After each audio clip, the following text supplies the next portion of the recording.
des tragédies, il en est arrivé, il en arrive, puis il va continuer d'en arriver. Mon histoire se passe au temps des chevaux. Il y a un jeune mari qui fait partie d'un jeune couple il a pris un risque de trop. Il a voulu traverser la rivière sur la glace, mais avec la slé, avec sa femme, puis finalement, il n'aurait pas dû. Il y avait une couple de jours de redoux, puis finalement, tout a péri.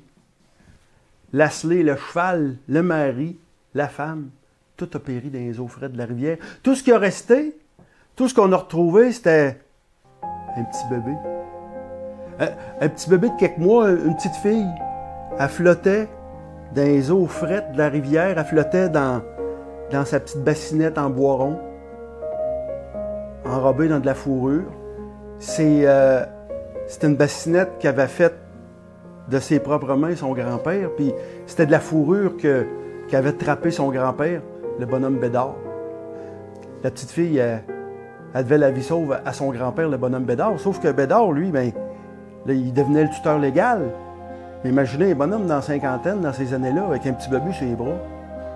Il ne savait pas trop quoi faire avec ça. Ça fait qu'il l'a placé chez sa sœur, la vieille Alice, puis c'est elle qui allait l'élever. Lui, Bédard, il est parti vivre dans le bois. C'était un ermite. Il vivait tout seul avec son gros chien jaune. Il est reparti vivre dans le bois avec sa peine, son deuil, puis son gros chien jaune. Les années ont passé.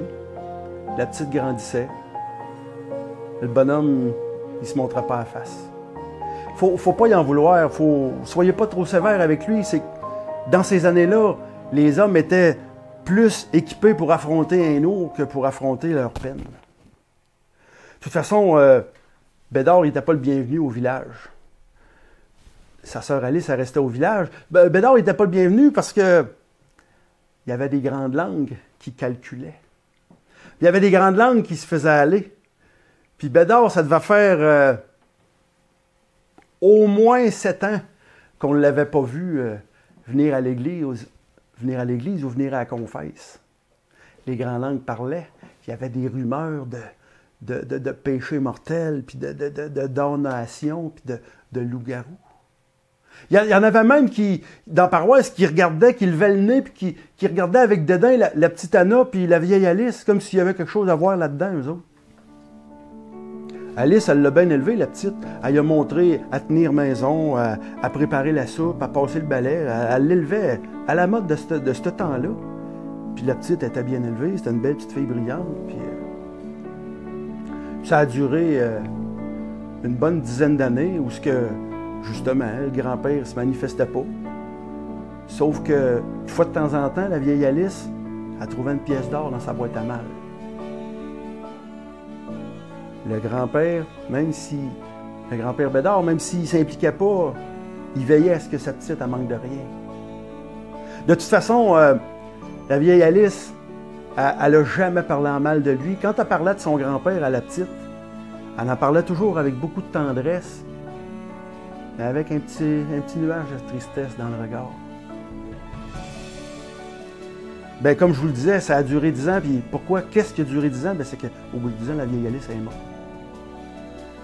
La petite Anna se retrouvait encore une fois seule au monde. Presque seule au monde. Parce qu'il y avait le curé, puis une couple de bonnes femmes habillées toutes en noir, qui avaient de l'air d'un paquet de corneilles qui virait autour. Il voulait voir à son avenir, qu'elle ait un bon avenir moral. Il y en a une qui, la vieille fille, elle voulait l'envoyer à l'orphelinat, puis pour ensuite l'envoyer chez les sœurs.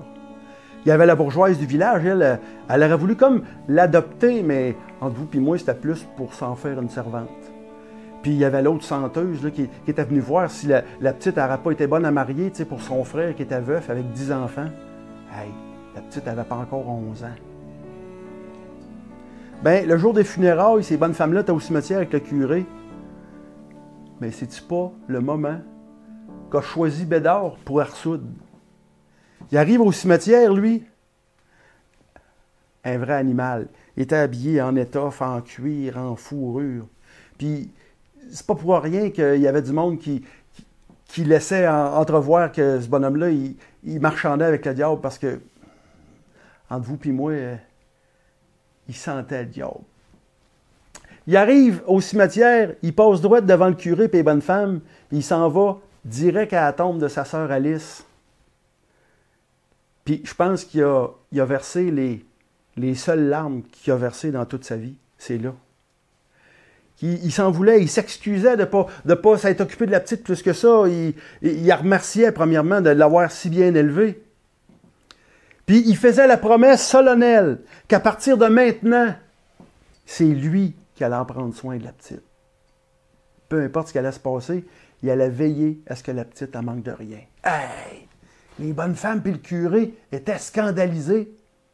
Bédard, il restait dans le cabane en bois rond. Voyons, on va laisser aller une petite fille de cet âge-là, rester toute seule dans le bois avec une espèce d'énergumène comme ça. Voyons donc, ça n'a pas d'allure. Ça n'a pas d'allure. Le curé, lui, qui pensait avoir le bon droit, puis la bonne morale, la bonne conscience derrière lui, il n'était pas gros dans sa soutane. Mais il a osé, il a dit à Bédard, la petite a l'âge de raison. On pourrait peut-être la laisser décider. Bédard, il dit, beau dommage. La petite, à sa droite, elle avait le paquet de corneilles, qui voyait un bel avenir pour elle. Puis à sa gauche, il y avait un ours qui servait de grand-père, qu'elle ne connaissait pas, mais qui était accompagné d'un gros chien jaune. Puis là, la petite a repensé à toute la tendresse que sa tante Alice avait envers son frère. Puis à ce moment-là, le gros chien jaune s'est avancé vers elle, puis il a liché la main. La petite est partie vivre dans le bois, avec son ours de grand-père, puis avec le gros chien jaune. Clopin, clopin, au grand désespoir des corneilles puis du curé. La maison à Bédard, c'était pas un château. C'était un camp en bois rond, là, une grande pièce unique. Mais Bédard avait quand même eu le bon sens d'installer une paillasse dans un coin avec un petit rideau autour pour que la petite ait un minimum d'intimité. Même si l'intimité, c'est un bien grand mot, parce que le chien était tout le temps sur les talons de la petite, il la lâchait pas. Ces deux-là étaient devenus inséparables. C'était plus le chien à Bédard, c'était rendu le chien de la petite. Le Bédard, lui, ça ne le dérangeait pas. Il était surtout bien content de voir que la petite n'était pas malheureuse chez eux. Puis il y a eu une petite période d'adaptation, mais sinon, la petite, elle faisait ses tâches. Elle passait le balai, elle faisait la soupe, elle tenait à la maison. Bédard, lui, il ramenait de l'eau de la rivière, il ramenait du bois pour le feu, puis il ramenait de quoi manger. Chacun avait ses jobs à la mode de ce temps-là. Puis, au contact de la petite, le bonhomme Bédard, il s'était radouci.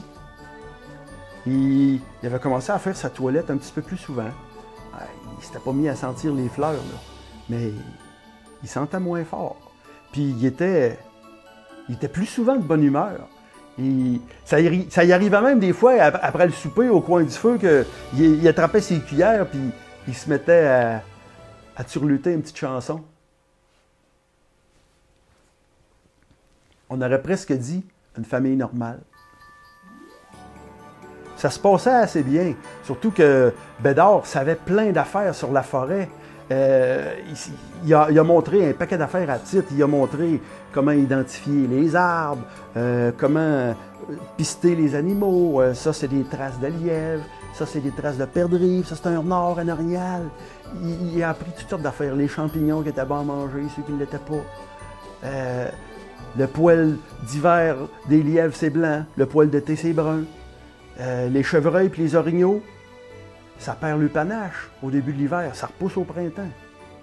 Tout, sauf le chevreuil au sabot d'or. Ça, cet animal-là, quand ça se promène dans les forêts, c'est majestueux.